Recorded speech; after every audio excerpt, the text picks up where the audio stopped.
Ես կուզենայի այդ մեջբերման հետ մի քիչ էլ վիճել, Տիկին Տոնյանն էլ վիճեց, ես էլ մի քիչ կվիճեմ, ես կարծում եմ, որ մենք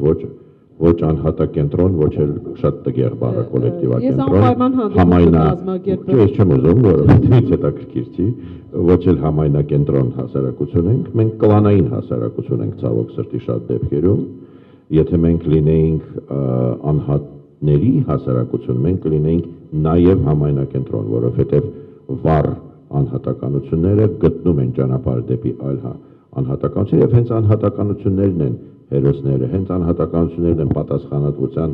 բեռը իրենց ուսերին կրողը։ Բայց կյանքը ցույց է տալիս, որ վառ անհատականությունների միավորումը շատ դժվար երևույթ է։ Իհարկե, իսկ ով ասեց, որ ընդհանրապես բարձր եւ վեհ իդեալներին ձգտելը պիտի հեշտ լինի։ Ընդհանրապես տենց չի լինում, հեշտ ճանապարհներ չկան։ Եվ եթե իսկապես կա վեհ նպատակ, իսկ վեհ նպատակ կա։ Այդ նպատակը միգուցե յուրաքանչյուր մարդ կարող է ձևակերպել յուրովի, բայց իրոք ես էլ համաձայն եմ, որ երևի չկա որևէ մեկ, ով գիտակցաբար ուզում է, որ վատ լինի։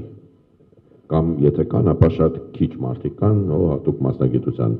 ասենք թե դրա համար վարձատրվող մարդիկ են, որոնց նպատակը որ վատ լինի, բայց դրա մասին չի խոսքը, հա հիմա։ Եվ կրթության ոլորտում մեր խնդիրը դա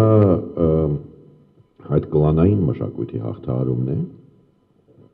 որը ունի երկու կողմ, որովհետև երկու բևեռները մեկ առանց մյուսի իրենք դառնում են չարիք։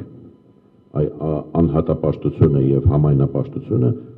մեկ առանց մյուսի իրենք չարիք են։ Միակողմանի անհատապաշտությունը բերում է շատ վատ հետևանքների, բայց միակողմանի համայնապաշտությունը ոչ պակաս վատ հետևանքների է բերում։ Այնպես որ մի տարբերակը մենք կարող ենք տեսնել ըստ իս շատ բացասական տարբերակ արևմտյան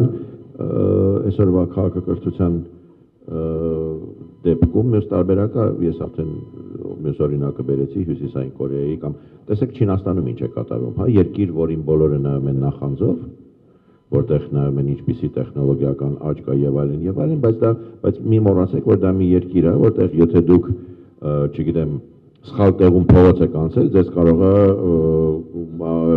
չվաճառեն ինքնաթիռի տոմս եւ վաղը մյուսօրը դա ուղղակի տոտալ կտարածվի ամենտեղ միջև ձեր ընտանեկան կյանք, այսինքն դուք դառնում եք ընդհանրապես մարդ չեք լինում այլևս, դուք դառնում եք այդ հսկայական տեխնոլոգիական համակարգի փոքրիկ մի ատոմ եւ մի կարծեք որ դա այնքան հեռու է նրանից ինչը թվում է որ արևմուտքում հակառակն է կատարվում, բայց իրականում այդ երկու բևեռները միանալու են իրար եւ կարող է ծնվել հրեշավոր հասարակություն, այն իրական վտանգը, որի առաջ մենք այսօր բոլորը կանգնած ենք, բացի մեր կոնկրետ մեր պետության եւ մեր ժողովրդի առաջ կանգնած վտանգներից, որոնք իհարկե շատ լուրջ են եւ պետք է արթուն լինել այդ վտանգների հանդեպ անկասկած եւ դա մեր խնդիրն է եւ ցավոք սրտի մենք հավանաբար այդ խնդիրը նաեւ թողնելու ենք ապագա սերունդներին նույնպես կոնե ինչ որ չափով, բայց ամենասարսափելին այն է, որ մենք չգիտենք ինչ աշխարհում են ապրելու մեր երեխաները, մեր թորները։ Մենք չգիտենք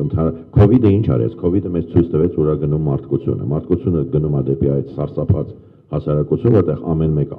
ատոմիզացված, որտեղ ամեն մեկը նստած իր սենյակում իր համակարգչի առաջ բոլոր պատվերները անում է խանութից, եթե ինքը մարդ է տեսնում, ինքը վախենում է, ինքը սարսափում է։ Ես առանց դիմակի եմ մանեկել COVID-ի ժամանակ եւ նայել եմ ոնց են հատկապես երիտասարդների դեմքերը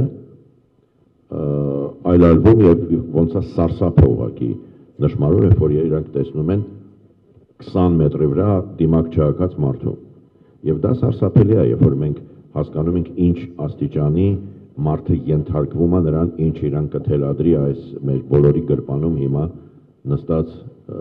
սարքը։ Դրա մասին էլ պետք է մտածենք, ոնց անենք, որ մենք չկորցնենք բնություն, արվեստ, մշակույթ, այն ամեն ինչը մարդուն մարդ է դարձնում։ Դրա համար ես ուղղակի կասեի մարդակենտրոն պիտի լինի հասարակությունը եւ կրթությունը այդ խնդիրը ունի։